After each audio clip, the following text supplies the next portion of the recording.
product and not having our goal for New Balance to be the best footwear or apparel marketing brand it could be. Our goal was to be the ultimate challenger brand, really in any industry. That's what being a 116-year-old startup company that's focused on tomorrow means. That means being a brand with heritage versus a heritage brand. Hi, I'm Jason Harris, and you're listening to Soul and Science. Fast forward your marketing mind in about 20 minutes.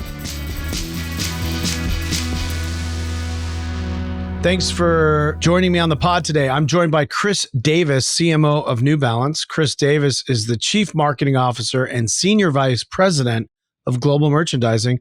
He started working at New Balance in 2008, and since then, he has led teams at Warrior Sports and New Balance Athletics in brand management, global business unit management, sports marketing, global brand marketing, and global product merchandising. Sounds like Chris has done everything. Davis is an entrepreneurial manager with a passion for developing dynamic global teams. He cultivates a progressive, results-driven environment of teamwork, creativity, and calculated risk. Davis has led teams to successfully negotiate contracts with premier global athletes and partners, including the NBA, Kawhi Leonard, Raheem Sterling, Sadio Mane, Coco Gauff, Sydney McLaughlin, Jaden Smith, Storm Reed, and Jack Harlow. Davis has also pioneered New Balance's entry into basketball, baseball, global football, skateboarding, and global sports style footwear through global business development, product creation, infrastructure, and demand creation strategies. In his role as CMO and SVP of global merchandising, Davis is responsible for New Balance's product and demand creation initiatives around the world to maximize the brand's impact with a consumer-driven, mobile-first vision. Davis was selected by Footwear News as one of the 40 shoe executives under the age of 40, revolutionizing the business, and recognized by Forbes among the 50 most entrepreneurial CMOs in marketing today. Today's theme is how to transform a 116-year-old product-led company into a world-class brand.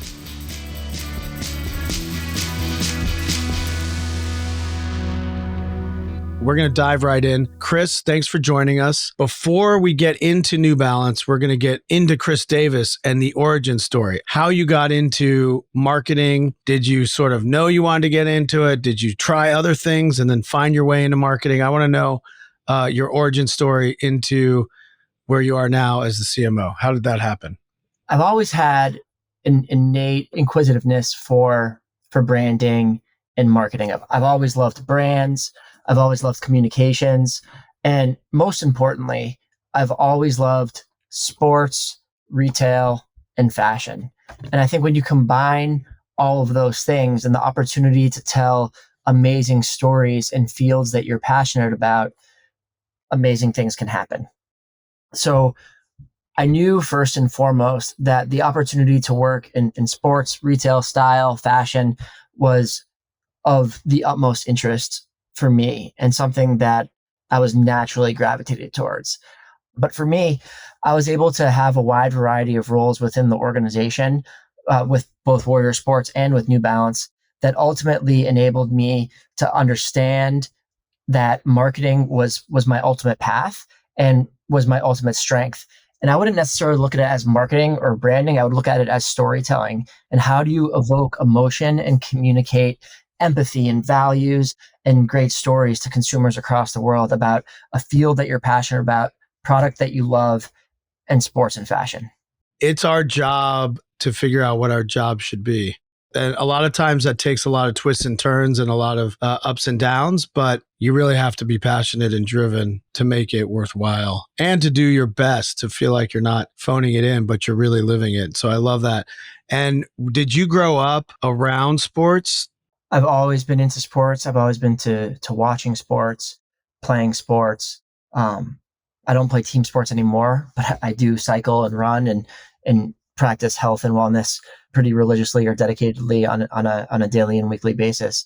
But sports have always been a passion for mine. And when I come home after a long day of work, I flick on ESPN or I'll flick through GQ or Rob Report, and digesting that content and being inquisitive about learning more about the industry, learning more about consumers, learning more about new brands and new products, watching games and seeing what the commercials are like or what players are wearing or what the banners are in stadium, as well as consuming the game itself.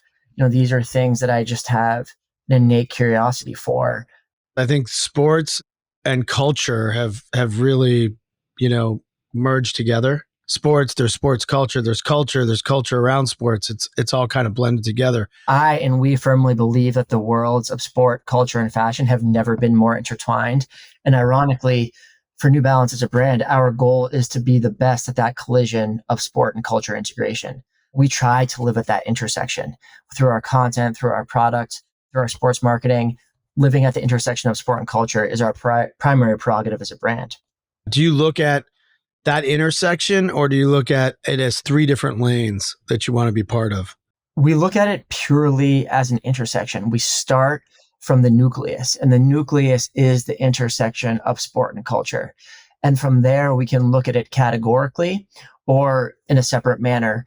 But for us, we believe that we are big enough and small enough to live at that intersection of sport and culture and ensure that our stories aren't necessarily vertical or purely categorical, that we can be more of an all-encompassing brands that understands consumers' holistic viewpoint on what sport, music, fashion, culture mean in an emerged environment.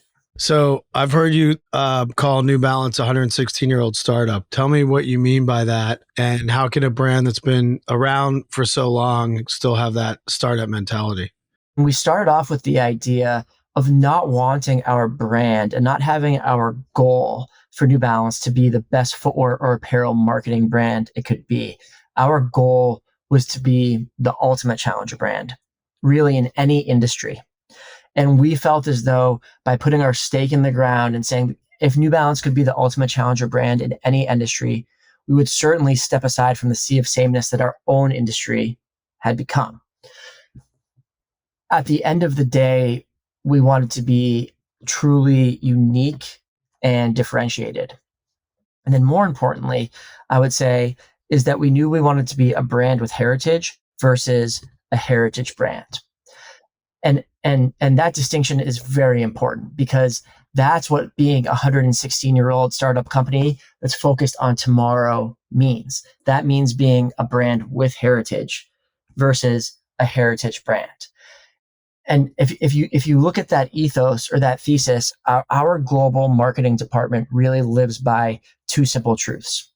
The first simple truth is more of like a macro industry and business philosophy. But the first simple truth is that the death of all major brands in sports, retail, and fashion lies in the notion of stagnation. So I'll say that again. The death of all major brands in sports and retail and in fashion lies in the notion of stagnation. So what does that mean? That ultimately means if you're standing still, you're moving backwards.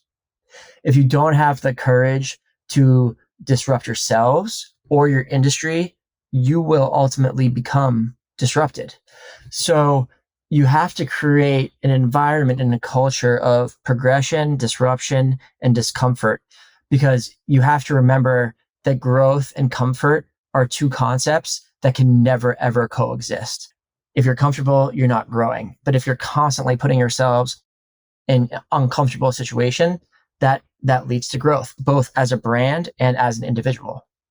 The second major truth, which is easy to say but difficult to do, is that your marketing absolutely 100% has to be a reflection of your values as a brand. We always strive to have an autobiographical relationship with consumers through a marketing meeting. We're constantly striving to introduce ourselves to consumers with each piece of content that comes out, no matter what piece of the funnel it falls in.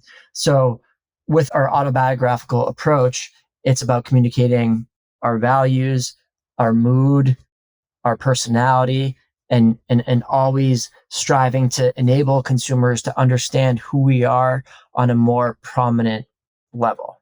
This was about revealing New Balance's brand truth. It wasn't an exercise for a new slogan or a temporary campaign.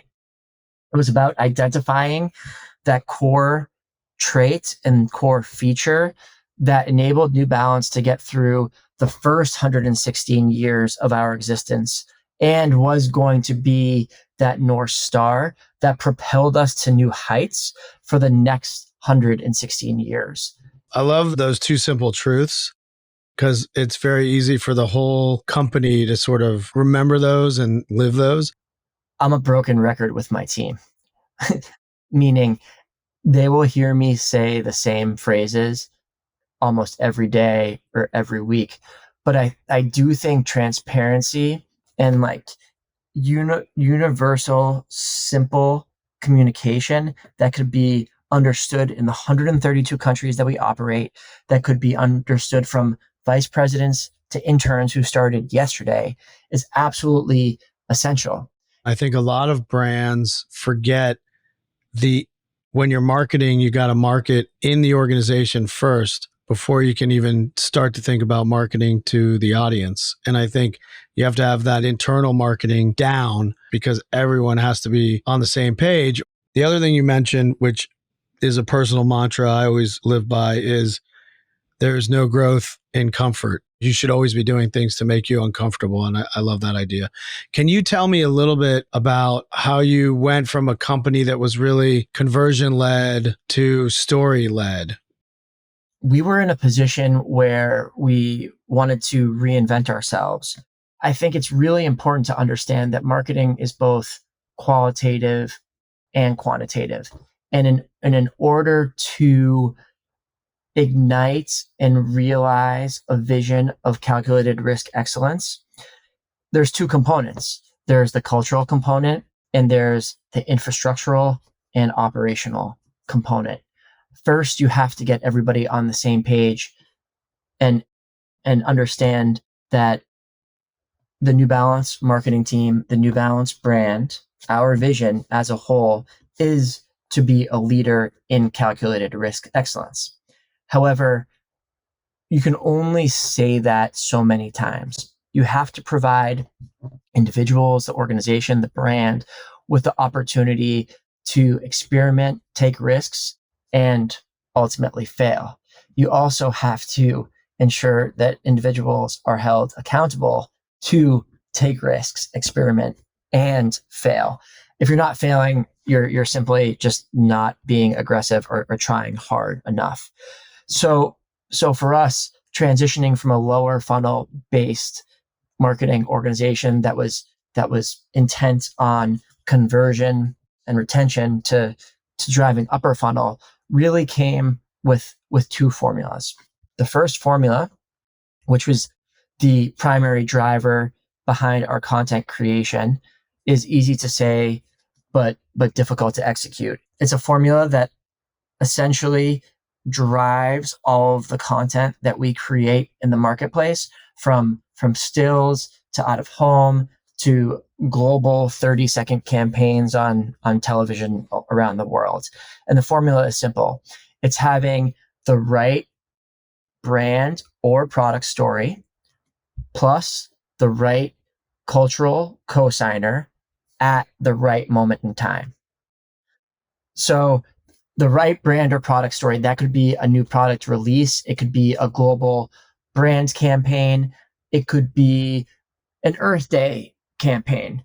However, it's the right brand or product story plus the right cultural cosigner. A cultural cosigner for us would be a partnered ambassador, partnered athlete, or partnered league or team at the right moment in time. The right moment in time could be the NBA Finals. It could be the World Cup. It could be Earth Day. It could be Black History Month. It could be Father's Day or Mother's Day, for example. That's a really cool formula. That sort of dives into that intersection of sports and culture that you mentioned, right? That is the definition of how we look at the intersection of sport and culture. And more importantly, it enables us to be real-time sport and culture, meaning we want to speak to individuals when they want to be spoken to, and we want to activate our partners and our products at moments in time where it is of the utmost relevance.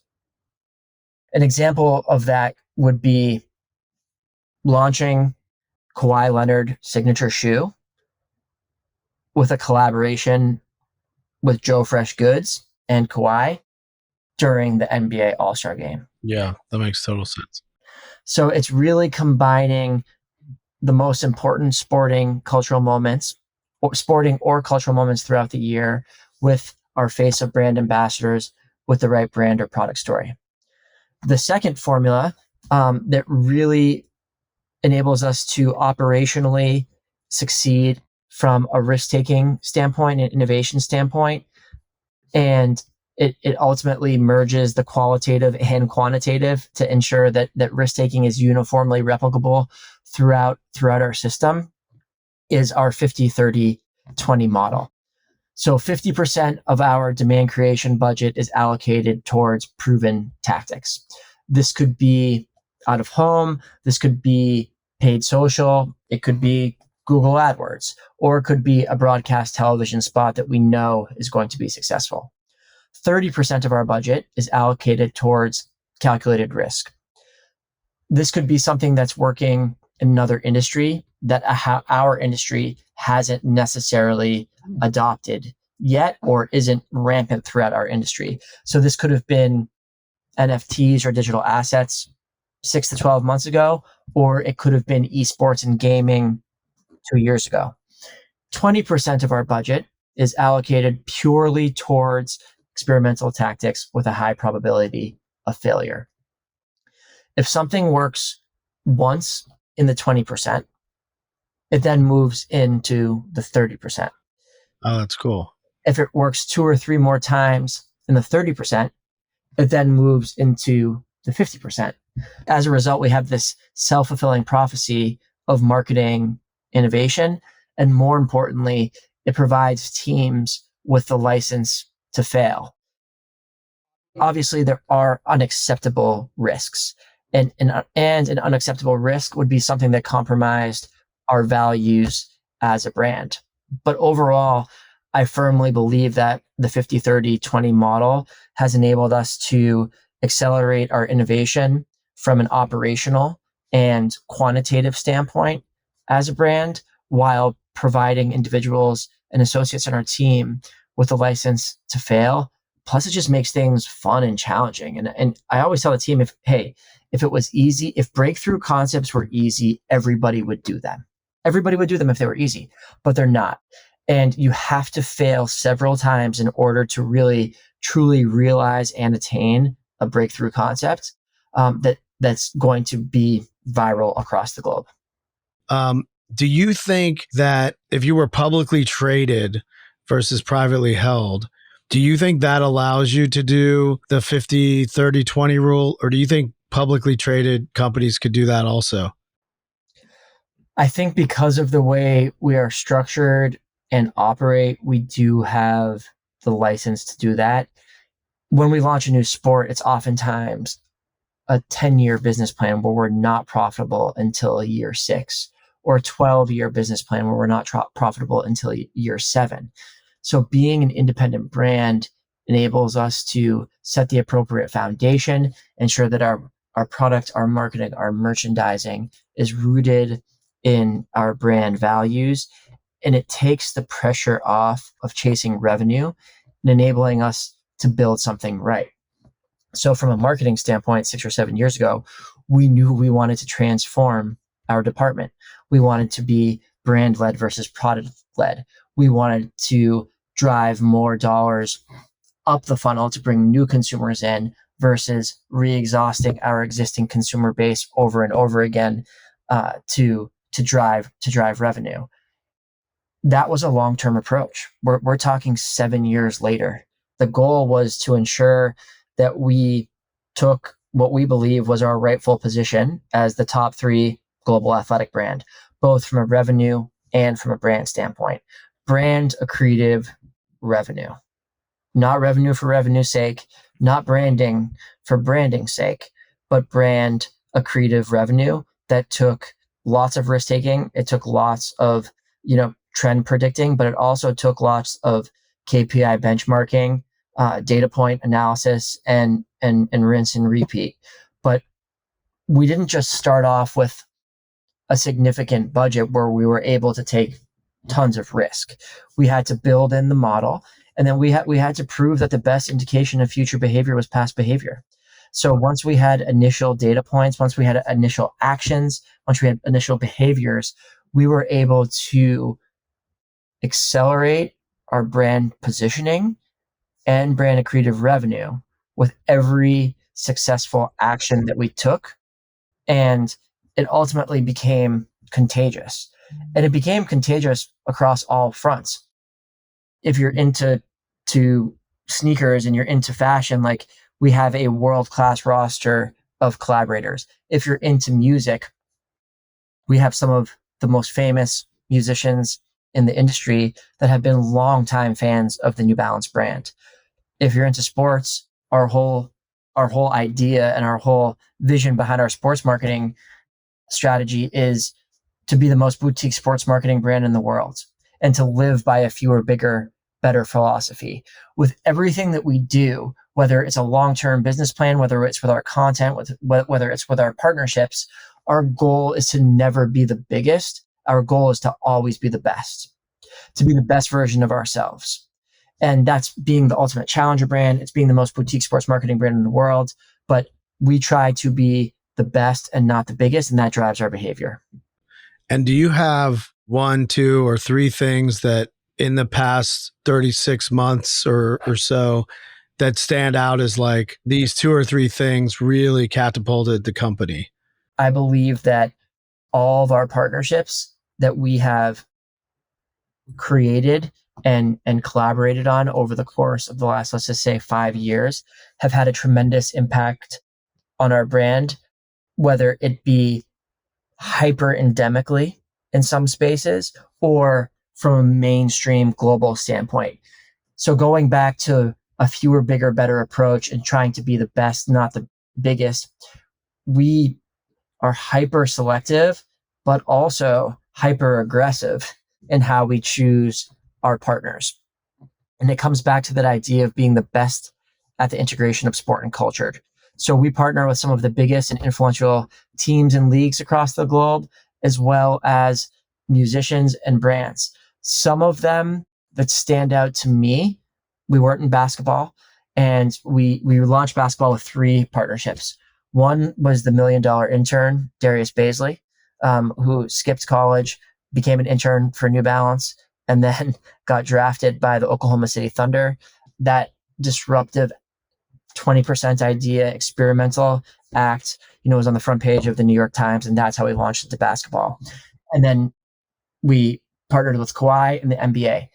That propelled our entry into basketball. From a soccer standpoint, Sadio Mane and Raheem Sterling, 2 top 10 players in the world, really drove us into soccer. And then with women's tennis and Coco Gauff, who is just like a special human and special athlete, was a huge factor. From a collaboration standpoint, I would say Aimé Leon Dore has been arguably our largest, best, and most integrated global partner on the streetwear and fashion side of the business. Joe Fresh Goods, Stone Island, Kith, Salehi Bembury have also been other amazing partners that have contributed to us. And on the music and culture side, Jaden Smith, Jack Harlow, and Storm Reed have all been phenomenal for us. And Jack Harlow is the most popular rapper in the world right now, but he's on our 2nd contract with us. Jaden Smith is known in all countries all over the world, and he's on our 3rd contract with us, and he's 22. So we take a partnership over sponsorship approach, and how we choose our partners is through a co-authored process. And what does that mean? It means we co-author our strategies together, we co-author our product, and we co-author our content. So when you join New Balance, you're joining a family, and we expect a lot from you. If you want to check to wear our sneakers or our clothing, we're not the right brand. But if you want to roll up your sleeves and work on cool shit with our design team, product teams, marketing teams, and you want to overinvest yourself and over-apply yourself to tell your story, we are the brand for you, because we're all about one of few versus one of many. Leaning into fewer, but doing them bigger is an interesting approach versus let's just try to get our product and partnerships on as many athletes as we can. It's a very distinct New Balance approach, which I think is new and different. Do you think you have a unique style of leadership from those that preceded you? And how would you define the Chris Davis style of leadership? So I can only speak for myself in this instance, but me at work, me at home with my family, me with my friends, it's all the same person. And I would say earlier in my career, I overcompensated for age in trying to be a leader that others expected me to be, or trying to be a leader that you read about in books, or that you saw on TED Talks, or that you saw on TV. But what I ultimately learned that being myself, being transparent, being objective and fair, and ultimately being vulnerable when needed was the best form of leadership to me. So I try to keep things light. I'm always forthcoming. I'm always honest. I believe I'm very fair. But what you guys are listening to today and this conversation is how I lead every single day. I like that. The Chris Davis style is Chris Davis being Chris Davis. Obviously, you learn tactics from mentors and influences, but I also think that like the best form of leadership is you being yourself. Like, people want honesty, they want authenticity, they want transparency, they want to be part of a team, and then like I want to come to work every day and have fun. Like, we're not accountants. We don't work in insurance. We're telling stories for sports, fashion, retail, and consumers who love these fields everywhere around the world. Like, this should be fun, but it also should be a team-based environment where the enemy is not in the building. And it's my job to set that tone and set that culture within our teams. What can we expect to see next from you and from New Balance? And obviously, if you can't say specifics, maybe sort of talk broadly about what we can what the audience can expect to see from you and New Balance in the future. I'm pumped about the future. So we're coming off back-to-back Hypebeast Sneaker Brand of the Year awards in 2022 and in 2021. But I would say the products that we have coming down the pipeline are collaborative partnerships, and when and how they will be launched far eclipse anything that we've done in the past. I think you'll see New Balance digging a lot into our brand purpose and sustainability. You'll see a lot more from us in the gaming space, a lot from us in the NIL space. You'll continue to see that culture of risk excellence just get better and better. We're not trying to get broader, we're trying to get deeper, and we're trying to have a larger impact and footprint in the sports and categories that we are involved in. I would just say, like, we're just getting started, and that's what I'm most excited about. I got excited listening to you say that. All right. Do you have one or two role models that you've sort of thought about either personally or professionally in your life so far? I'm not trying to be cliche in saying this. Like, I would say, my parents have been amazing role models for me, and just not only from a professional standpoint, but also from a personal standpoint. And then I've had the luxury and had the ability to have a wide variety of mentors in my life too, because a mentor and a role model are different, right? A role model is someone who you strive to be like. A mentor is someone who takes an active, hands-on approach with you. So I would say, there's been a lot of mentors and a few role models that have really helped me along the way. And do you have a quote or mantra that you always fall back on? To me, it's the idea that growth and comfort are two concepts that can't coexist. I mean, like, I'll say that all the time to my team, but I continuously put myself in an uncomfortable position, both personally and professionally. Growth and comfort can't coexist is what I live by. And whether, that's me introducing myself to you at an event, or going on this podcast, or, trying to run 10 miles versus 9, or going for a 30-mile bike ride instead of a 25-mile bike ride. Like, I look at every opportunity to try to get better and improve. And that's basically like my thesis statement for how I live. I love that. And thank you for putting yourself out there today.